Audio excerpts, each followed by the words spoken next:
at Alpine Testing Solutions, and we will get started with our content right away, but wanted to just take a moment to go over a couple announcements as we get started first. If you're having any difficulty seeing the webinar, please make sure you just close down and restart the WebEx application. If that doesn't work for you, then you might need to get a hold of the WebEx support line at 866-229-3239. I just wanted to let you know that our next webinar will be October the 7th. We'll be talking about validity studies, so please mark your calendar for our next webinar and get registered.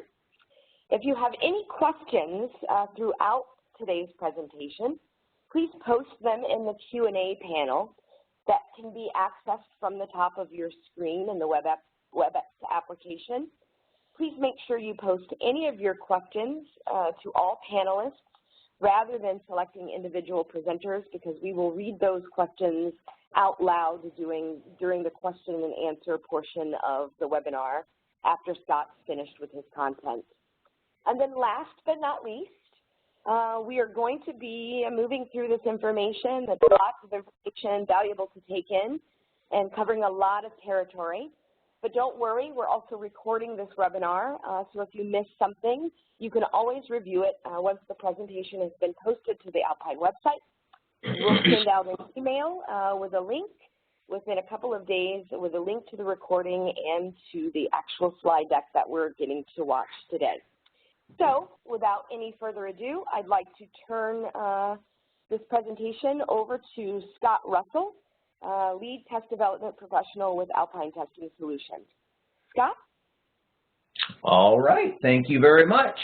Hi everyone, my name's Scott Russell, as Yana said, and welcome to the Test Design Through Blueprint Development webinar, where we'll be going over some important concepts related to what you need to do to figure out what it is that's going to be measured on a test. First, a little bit about me. I'm what we call a test development professional, which means I facilitate test development projects of all different sorts for different organizations and project types. I also work with our psychometricians here at Alpine to design solutions for clients for whatever the test development needs are. I started in this business about 15, 16 years ago, worked for Cisco for quite a while in their certification department, and for the past 7 years, almost 7 years now, I've been at Alpine, and I've had an opportunity to work with a number of different clients in different fields, including IT, medical, dental, architecture, and then a whole bunch of others. And I've also had the chance to work on a wide range of assessment types. They range from traditional multiple choice all the way up through constructed response performance exams. But I will say that no matter what type of organization it is, what type of test it is, what type of project type, there are some guidelines that are common to that are common to all steps of the test development process and all different project types. And there are some outcomes that you should be aiming for no matter what type of project or what type of test it is. So one of the commonalities for all the project types is that quality outputs are reliant on some foundational test development concepts, which I'll go over first. Then I'll dive into what we're actually all here today to discuss, the initial stages of test development, in which you determine which content is going to be represented within a test, as well as how it should be represented. Quick housekeeping note. Jan already mentioned there's a lot of people on the call, so I unfortunately won't have it be interactive throughout, but we'll get to the questions, any questions you might have at the end. And if for some reason I'm unable to answer your question, we'll be happy to be able to get back to you on it. And, for instance, if it were something having to do with professional literature and I'd want to check with a psychometrician, we could get back to you, but just to let you know that. All right, so let's talk about some foundational test development concepts that are important to any type of test, any type of organization. The first and the most important are sort of our North Star that we're aiming for. We're worried about validity. What do we mean by validity? from the standards of education psychological testing, they give this definition, that it refers to the degree to which evidence and theory supports the interpretation of test scores entailed by proposed uses of test. Well, you know, that's the definition. Now, I like to think of it as how adequately are we measuring what we want to measure, okay? Now, put another way, we're asking our question, who should be certified? Or if it's a licensure test, who should be licensed or deemed to be some sort of, you know, get some sort of accreditation, right? We want to know that. So we offer a test for that purpose. What we're saying, if you pass the test, is you are qualified, and therefore you're certified, licensed, etc. Or if you fail, we're saying you're not qualified to be certified, licensed, or whatever the accreditation is. So what we need to make sure is that the inferences that we make by using the assessment as a tool are valid. Oftentimes I'll hear people say, is that test valid or is that test not valid? And the question itself is actually not correct, because an assessment in and of itself is really just a tool. And a tool in and of itself is not valid or invalid, but really the question is the tool, the use of that tool valid, and are the interpretations that we're making from the results of that tool valid? So what do we do to make sure that we have a good, we have a high degree of validity, or that we can make our validity argument and do so with confidence? We go through a number of different steps in the test development process, and I won't go into these in any degree of detail other than it's really high level. I mean, at the top we have designing a program, making sure we figure out in an informed manner how many tests should be in the testing program, how they relate to one another, etc. Then at the individual level, at the individual test level, we start to figure out, what are we doing with this test? What's the purpose of the test, and at what level should we be testing? Then when we get to analyzing the domain of practice, we are figuring out basically what's from the design of the test, which is, what is a level informed by who it is that we're targeting the test at. By analyzing the domain, we figure out what is it that person does in their world that we need to document so that we can develop a blueprint. Once we develop the blueprint with the actual samplings from the domain of practice, those measurement objectives, then we start developing the content, meaning we write test items and we review the test items down here to make sure that they're good to go out in front of some sets of eyes and start collecting evidence through some sort of pre-test process, pilot testing, beta testing, that type of thing. Once that's done, the items with the acceptable statistics go to assemble the operational test, meaning they populate test forms, and those test forms, of course, are balanced for difficulty and time and a whole host of other things. From there, a standard setting is conducted to figure out what the passing score should be, and there's a number of different ways you could go about doing that. And finally, the test is maintained after it's operational, meaning go in and look at the statistics, making sure that the items are performing correctly, the test as a whole is performing correctly, that, for instance, content isn't outdated or hasn't been exposed in some way, shape, or form and needs to be replaced, and that type of thing. So if you do those things and you do them in a quality manner, you heighten your degree of likelihood that you can make valid use and interpretation of your test results. All right, another concept, reliability. When we're talking about that, the Standards for Educational and Psychological Testing gives this definition: the degree to which test scores for a group of test takers are consistent over repeated applications. I'll let you read that piece. I hate reading slides aloud, but take a quick look at that.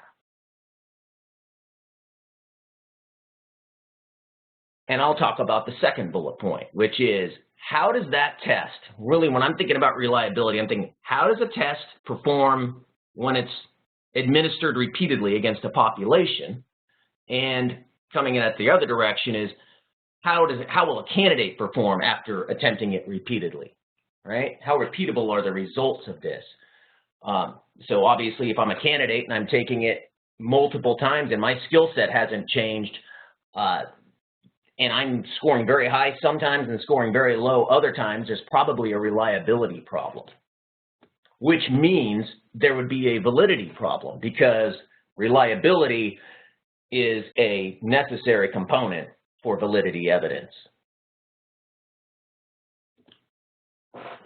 All right, and the last one I want to talk about here is fairness. And this is where we want to make sure that no examinee has an unintended advantage when taking the test, that no group of examinees has an unintended advantage or a disadvantage when taking the test. And those groups might include the ones listed here: age, gender, ethnicity, geographic region, etc.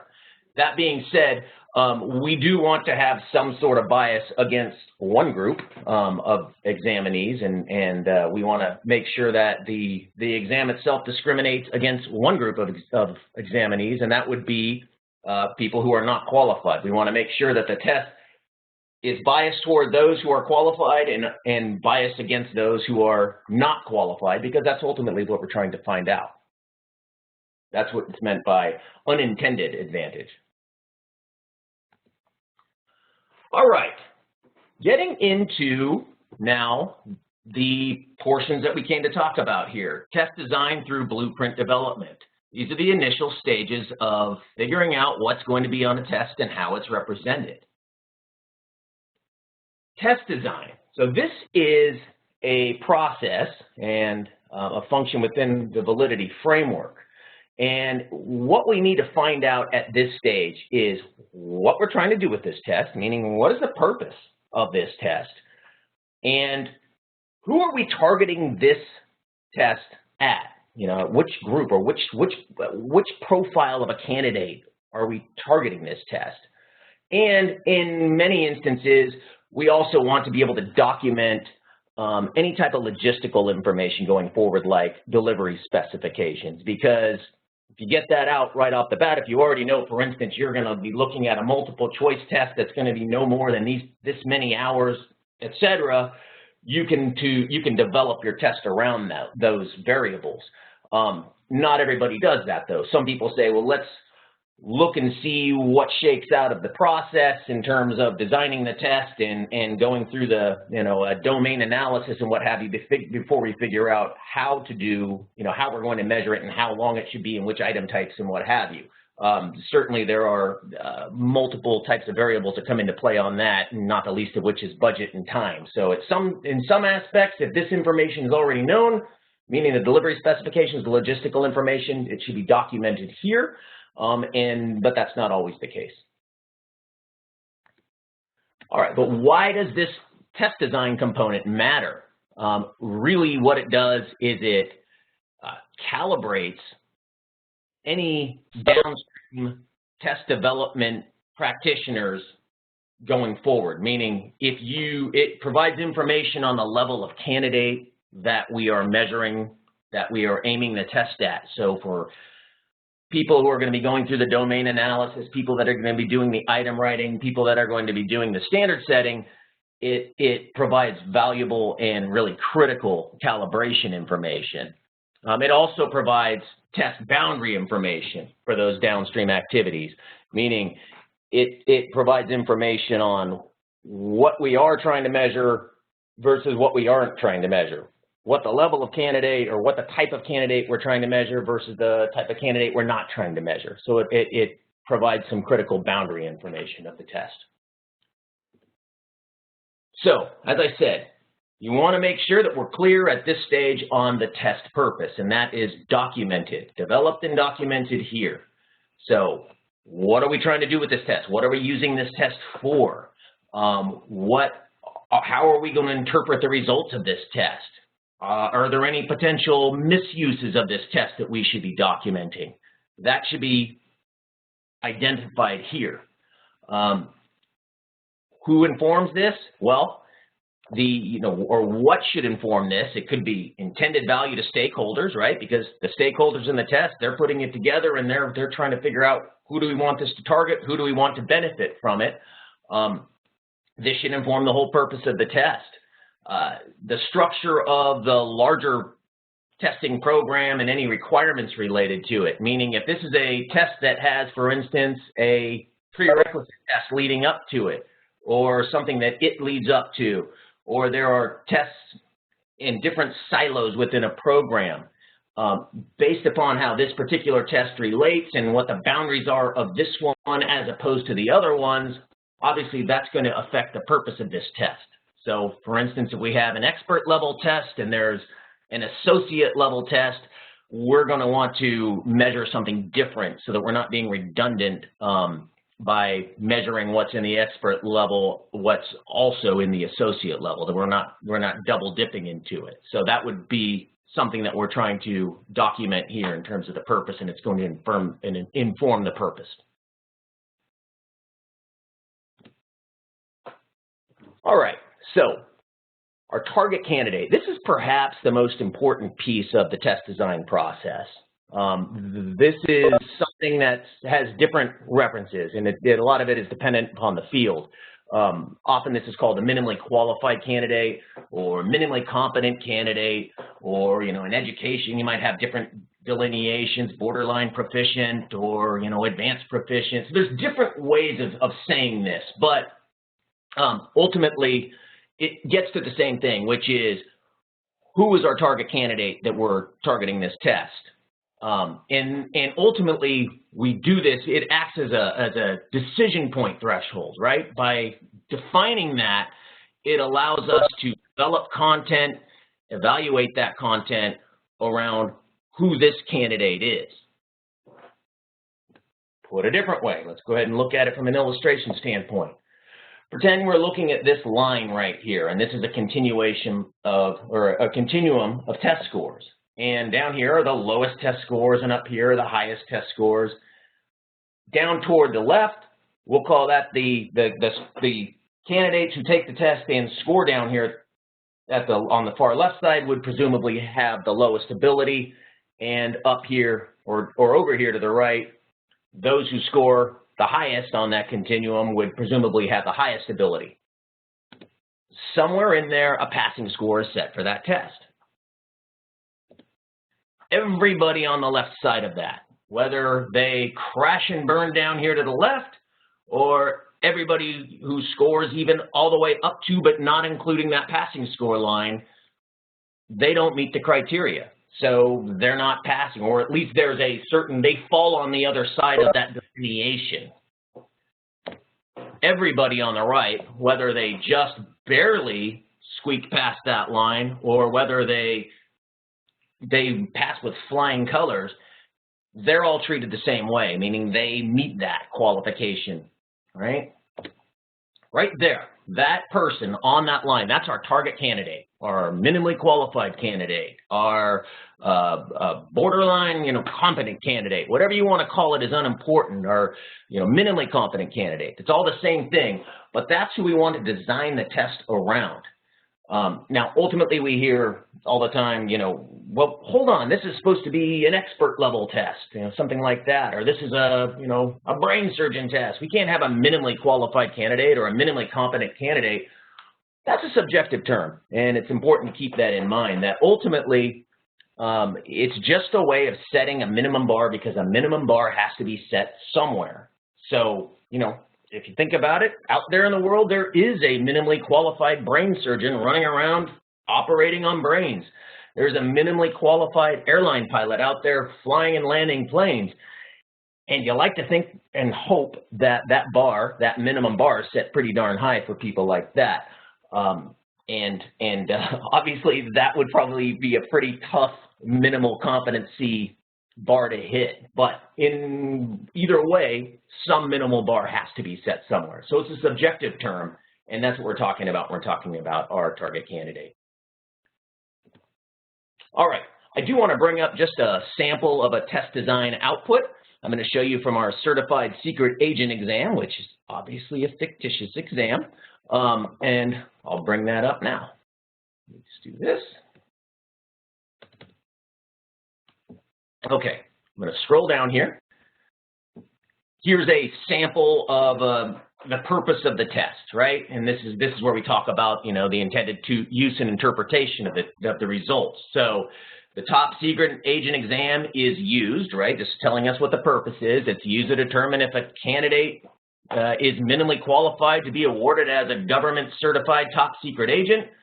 The passing score is interpreted, right? Here's our intended interpretation. The passing score is interpreted to mean the candidate meets the minimal requirements to be called that, right? The government secret agent, government certified top secret agent, and that scoring below that meaning that they don't meet those requirements.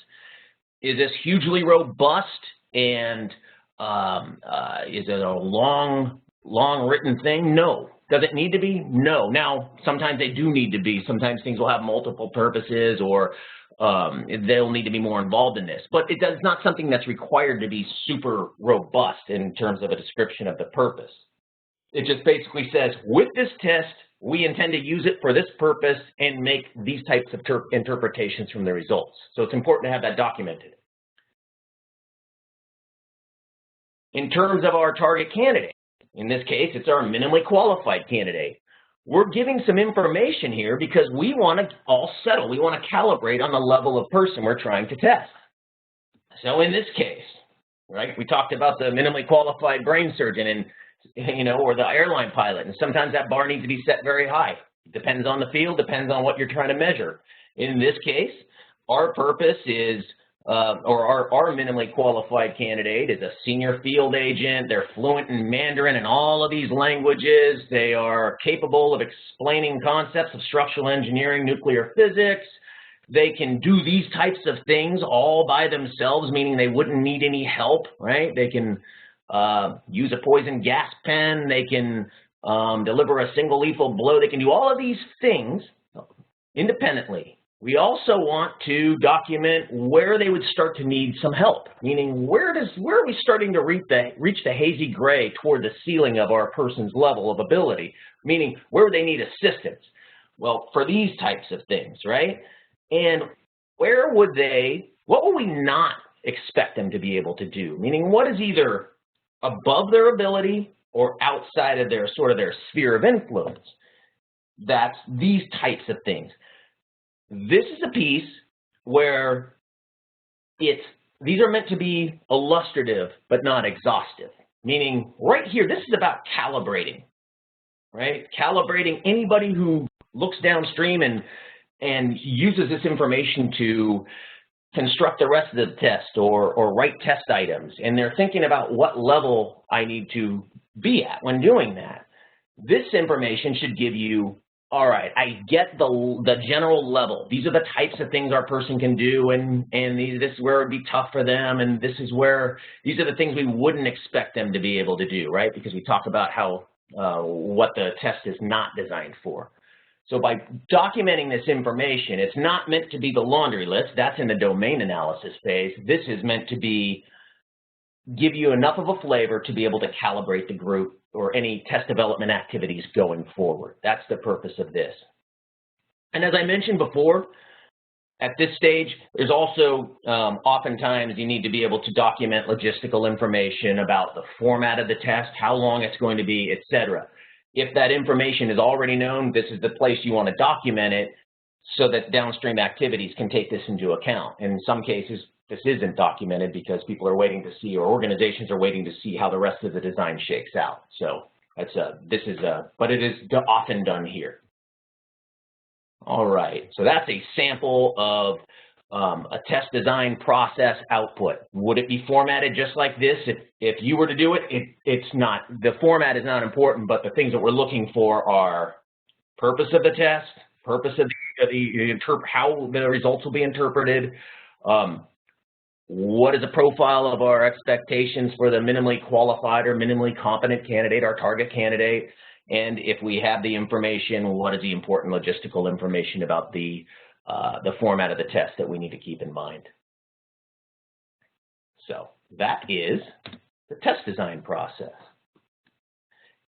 Now, once we know what the purpose of the test is, how it will be used, who our target candidate is, now we need to analyze what the world of that target candidate is all about. And from that, we can start figuring out how we're going to sample from that domain to be able to make use of it for the test itself. So a domain analysis, this is often called a job task analysis or a practice analysis.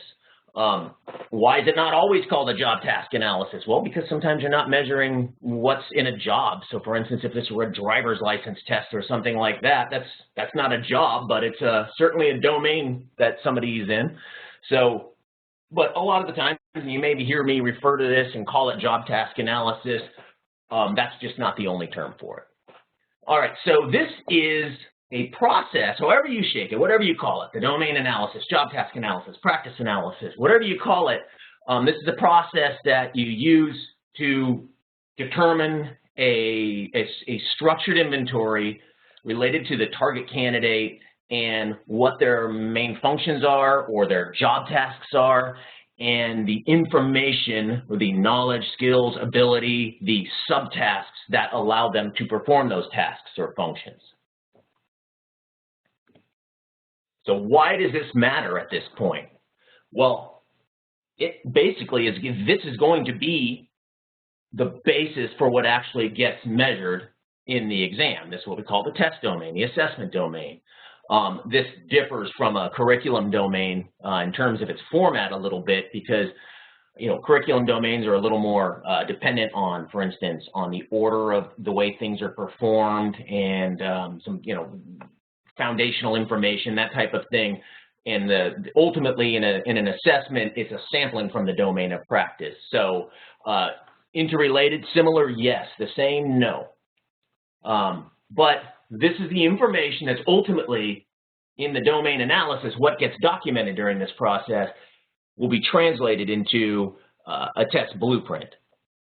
And this information will not only just be transferred, it won't just be the bridging activity that informs the test blueprint, but it also provides important resources for the test developers downstream. So for instance, the item writers, what are they going to write their items about? You know, they have a measurement objective. They're going to use this information that was documented to be able to inform what items should be written about.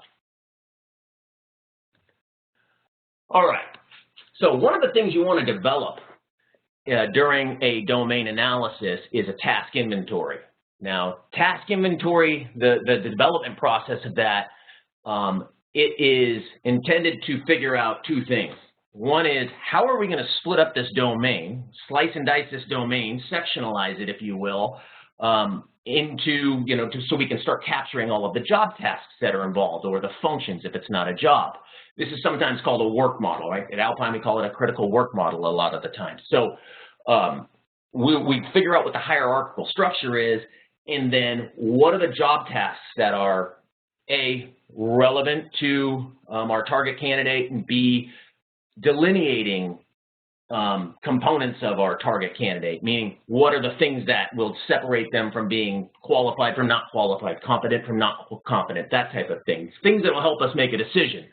Because ultimately, if we already know it's something that's not going to help us make a decision, so for instance, if it's some sort of a fireman's test or our secret agent test, and one of their job tasks that they do on a daily basis is answering email, it's probably not going to help us figure out, even though they do it on the job, it's not going to help us figure out if they're minimally competent or not to be called that secret agent. So we want to document those things that are relevant to them and delineating of their level, essentially. All right, so when you are producing a task inventory, the tasks themselves within that, the structure, the hierarchy, the work model, you want these to be verb-based. In other words, you want to know what it is that our person actually does or can do, right? That's opposed to simply writing topics, because a topic is just broad and it's in no way indicative of, for instance, the thought process that goes into something, right? If, for instance, we're talking about our secret agent and the topic is secret weapons, right? We don't know what that means in terms of how our minimally qualified candidate or target candidate interacts with that concept. Can they use it? Do they design it? What do they do with it? So we want these to be imperative, to be verb-based. We want them to be observable, meaning you don't want it just to say something like, understand this concept. Understand is a very internal process, and we are about, in the testing world, we want to see what it is that you can do. We want to be able to observe what you can do. So if you can understand it, then you could probably apply it. And if, you know, are you talking about understanding secret weapons, or are you talking about, you know, employing the use of a secret weapon? That's observable. We want these tasks to be peer level, meaning when you list these tasks out, the job tasks in your inventory, we don't want one to be subsumed by the other, because ultimately you're going to get into some trouble downstream trying to tear those apart, and all sorts of dependencies will be created. So the tasks themselves should be at peer level with one another. And we want these, again, as I said, these should be characteristic of minimal qualifications or minimal competency and help us delineate, right? So I'll just show you a quick example, again, from our secret agent exam. Our work model, meaning during our task inventory, we started to split up the domain of practice like this, between mission planning, mission execution, mission evaluation, and there's some out there to the right that's been torn off because this was stolen. It's a top secret document. That's how this group was slicing and dicing. Whoever the subject matter expert panel who constructed this, that's how they slice and dice this domain of practice. Underneath that then are the actual job tasks, meaning what is it that our person does within each area of their critical work model. So for instance, in mission planning, our person should be able to plan an extraction mission. On their job, they plan sabotage missions, surveillance missions, etc. And all the job tasks underneath that relate to our target candidate. You may have gotten the idea as I spoke. There's not one way to do this. What one subject matter expert panel comes up with in terms of how they might structure their critical work model may be different than a second panel. As long as you're capturing all of the important job tasks, how you do it is not as important. What you really need to make sure is that you're capturing all of the important job tasks, and that this will encompass those. The areas along the top, the critical work model, is robust enough to capture those critical job tasks and those delineating job tasks. Okay, so that's an example of a task inventory. There's several ways to go about doing this, but it's more about the outputs, what you're getting from it. That's important. Okay, now let's talk about enabling knowledge, skills, and abilities. After you've gotten a task inventory, and actually after you've gotten that documented, you want to be able to document what are the knowledge, skills, the abilities, the decisions, the judgments, the subtasks that allow somebody or allow our target candidate to be able to perform the tasks, right? These would help to clarify, these would help to clarify what the task is. These are going to provide tools, as I said before, to downstream users, to item writers, what have you, to provide clarification. Maybe they'll say, well, you know, if they see a measurement objective and they're going to write an item to it, this will be able to tie it back to the actual job tasks and give some information, hopefully fodder for writing items. This will also, based upon, you know, how these are constructed, the underlying knowledge, skills, abilities, decisions, judgments, subtasks, how these are constructed should inform the translation of these job abilities or these domain of practice functions into actual measurement objectives. What are these called? They might be called task specifications in some worlds, for some clients, some organizations. Cognitive enablers, that's what we refer to them at Alpine. Descriptors are things that I've mentioned before. They get to the same thing. What are the things that allow somebody to perform the function or the tasks, right? They're the drill downs. So again, these should be action or verb-based. You want to be able to know when it's not just a topic, it's a what is this person or what is our target candidate doing with this information? And again, it should be observable, not just something internal, such as understand those, what is it that they do and that I should be able to observe them being able to do. I mean, we, the people offering the test. These should be able to provide evidence that somebody can perform a task.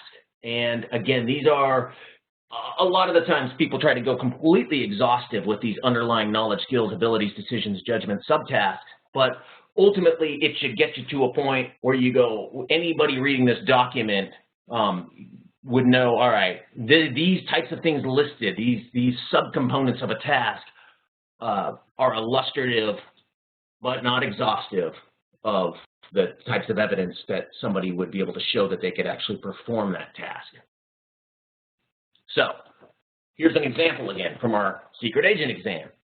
If this is our mission planning task area or our critical work model or whatever we want to call it, if this is, let me get my mouse back, if that's our section of mission planning, these are those tasks, right, from the last one that we showed, from the last illustration I gave you. From our task inventory, task 1.1, determine emission appropriate disguises, select infiltration and exfiltration locations. These are the actual job tasks. And down here would be our drill downs, our knowledge, skills, abilities. I said D here, decisions, could be judgments, the subtasks, the things that would allow, these would allow or enable somebody to be able to perform that task.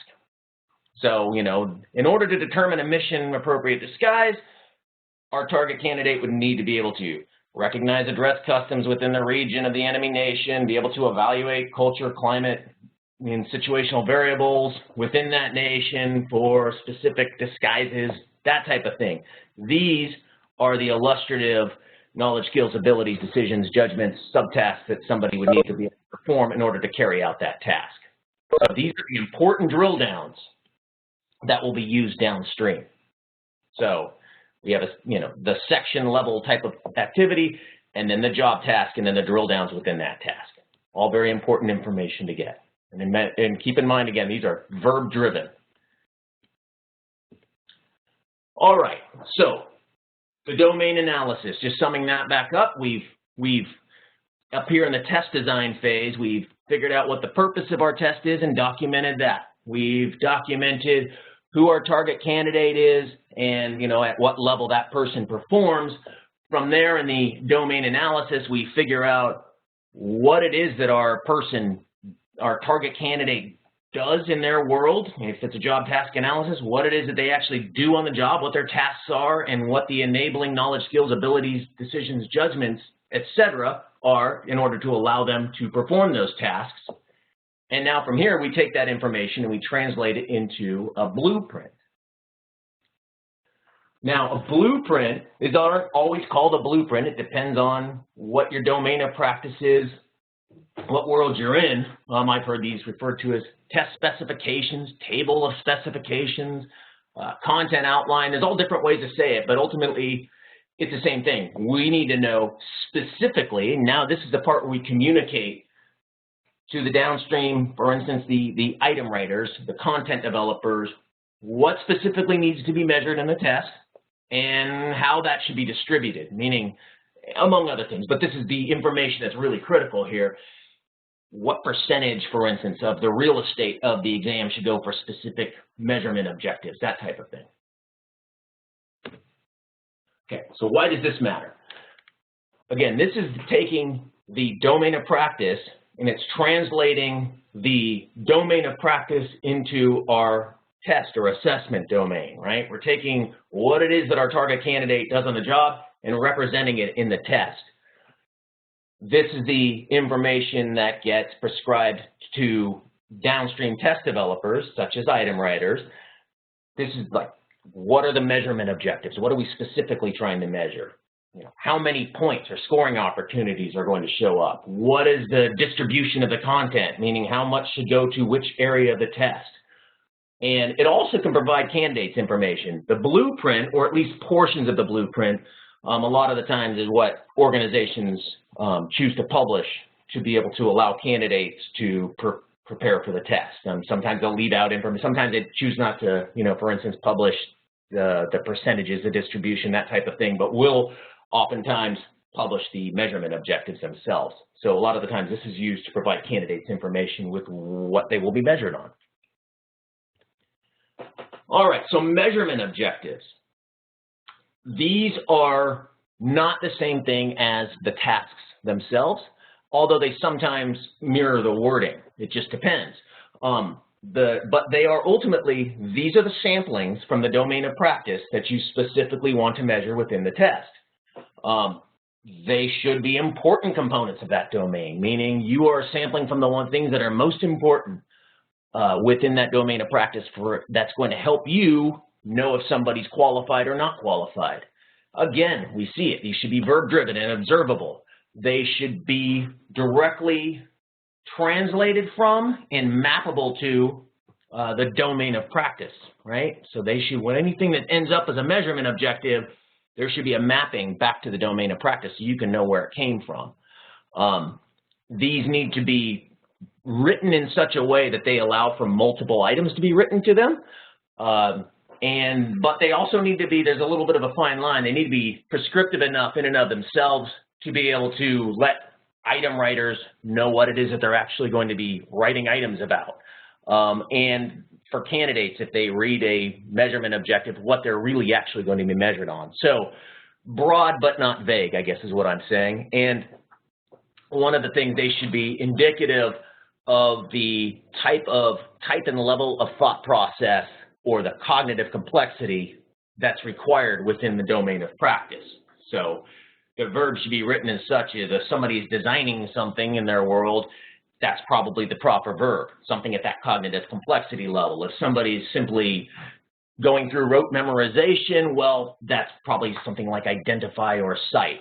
That's a large subject in and of itself, cognitive complexity, but in general, you want your verb to be indicative of the actual thought process that somebody goes through in their domain of practice to carry out the actual job tasks, even though this is the measurement objective. So there's an example.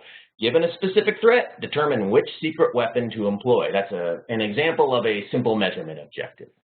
All right, and again, this is our verb here, determine which secret weapon. That's if our person is on the job figuring out, based upon threats, which weapon to choose in order to use in a given situation, this gets at that, right? If this just says identify the make and model number of secret weapons, that's not getting at it. That's at a lower cognitive complexity level. So that's what we're getting at there. All right, the weightings, the blueprint weightings. This is where we take the relative importance of the content within the test domain or within the domain of practice, and we represent it within the blueprint. So this will give us that importance should be reflected at the sectional level within each of the individual measurement objectives. We'll be looking, this is the point where you want to document if for any reason you want to have a certain number of item types show up and be specified within a test. How many scoring opportunities or points would show up in the test on a form-by-form basis and at the item pool level, because if you have a group of item writers that are going to need to know how many items to write in total, this information should be here in the blueprint or the test specifications as well. Where do these weightings come from? Well, hopefully, if it's available, you want to be able to have a representative sampling of practitioners or subject matter experts from the field at hand, be able to provide it through a survey, some sort of a survey information, so you can get that data from the actual real-world community. Sometimes, if it's, for instance, in a really new field or a really niche field, that representative sampling may be sitting in your room designing the test, and they may be the only ones to be able to do that. So that's where you would get subject matter expert input of your panelists, essentially, to be able to help you make these decisions. Others, in different fields, you might have your sponsors, those who are creating the test, have some input depending on the test, and certainly you have some conflict of interest information there, but it depends, right? There's sometimes that would be advisable to have that information. Certainly with licensure, oversight bodies, advisory bodies, made up again of subject matter experts, hopefully, but it might be policy-making type of bodies that need to be able to weigh in on this, as is, the legislative bodies. They might need to weigh in as well, especially with things such as education. So the weightings themselves could come from different areas, but it should certainly be represented within your blueprint, your test specifications, your table of specifications, content outline, whatever you choose to call it.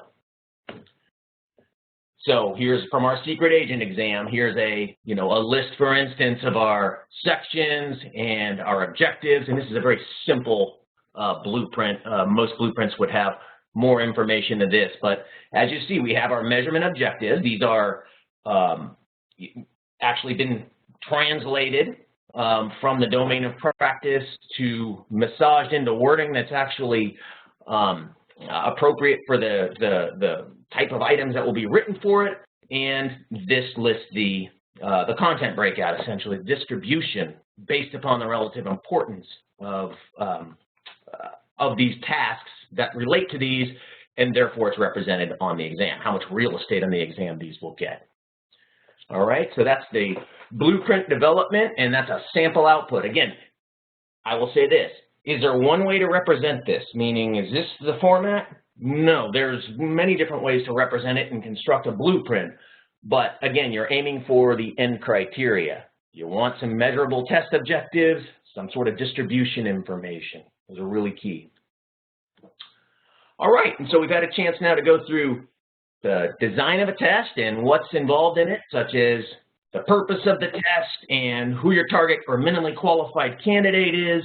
We've had a chance to talk about the domain analysis, where you want to document and organize the world of the minimally qualified candidate into a task inventory and to enabling knowledge, skills, abilities, decisions, judgments, and subtasks. Take that information and translate into a test blueprint. And with that, I would open it up now to questions. And Yana, do you want to weigh in at all, or how do you want to do that? No, I am actually watching the Q&A panel, and it looks like we do have just sort of one general question at this time, and that is just a general sense of one of our participants would like to know, sort of in terms of hours, if you could sort of estimate how much time this would take a testing program to get started on the right foot and do this right. Well, I will give the answer to the question that's always the right question, always the right answer to this question, which is, it depends. And I'll go through and talk a little bit about, for instance, how long this often takes. Let me go back a few slides here. And sorry, I know that's painful. I'm going to go back to our one of our first slides, this one. Because these are the areas we're talking about, the bubbles represented in red. Design a test, analyze domain, and develop blueprint. How many hours? Well, of actual panel time, designing a test can be as little as 2 hours. I've seen it as upwards of, 4 to 6 hours, depending on how robust the discussion is. This could certainly be bigger than that, especially if you're going outside of what the panel of subject matter experts who does the initial work is. I mean, certainly if you need to get this approved by any type of oversight body, that starts to add all sorts of time. But just in terms of how long it takes to actually do the work to get something hammered out for the design of a test, this isn't usually hugely taxing on time to get that piece done. So I'll focus, when I answer your question, on how long it takes to actually do initial documentation work. Analyzing a domain of practice, meaning getting a bunch of subject matter experts together and figuring out how long it takes to document the tasks and the task inventory and the knowledge, skills, abilities, all of that stuff. That normally takes about 2 days worth of work, or we put it down to a couple of full days to get that done. I had the opportunity to sit in on a DACOM, right, which is offered by Ohio State, their curriculum domain development, and it sort of validated the type of work that we normally do for this, in the sense that theirs takes about 2 days just to do it for a curriculum domain. It's just to figure out what somebody does on their day-to-day job and to document it thoroughly in a meaningful way takes a couple of days. So that's hopefully answering your question there. Taking that information, developing it into measurement objectives, coming up with weightings and have you, you know, that's normally, again, not from just getting people together to document and do the actual work to document. So for instance, translating tasks and what have you into measurement objectives and getting, for instance, the feedback from subject matter experts in a panel on the weightings of a test. That's no more than usually a few hours. However, you know, as a big caveat here for developing a blueprint, when things are developed into a survey and they go out in mailers or put out through the web, and there's all sorts of different time variables that start to build on that really quickly. And again, it depends on the nature of your exam, the stakes of your exam, what it is, what the domain of practice you're in. So hopefully that gave you some sort of information on that. Any other questions? Thank you, Scott. It looks like that maybe that is the end of our questions, so thank you so much for answering that so thoroughly. And I'll just leave the floor open for just a couple more seconds to see if there are any other questions at this time.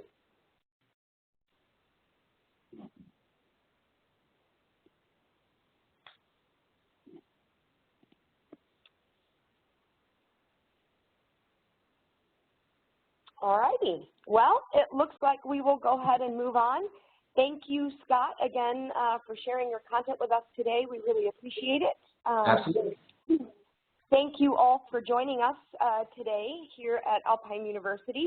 We really appreciate your interest. And as we close this session, I just wanted to let you know that if this content really piqued your interest and you'd like the opportunity to dive a little bit deeper into this topic, please consider joining us for in-person sessions of Alpine University in Chicago here in mid-September, where Scott will actually lead a 2-day intensive dive into this subject matter. If you have more interest in that, you can find all of the details at alpinetesting.com and look for Alpine University under the Services tab. So with that, we again appreciate your joining us on the call today and hope you have a great rest of your day. And we'll see you next month for a talk about validity studies here at Alpine University. Have a good one. Bye-bye. Very good. Thank you.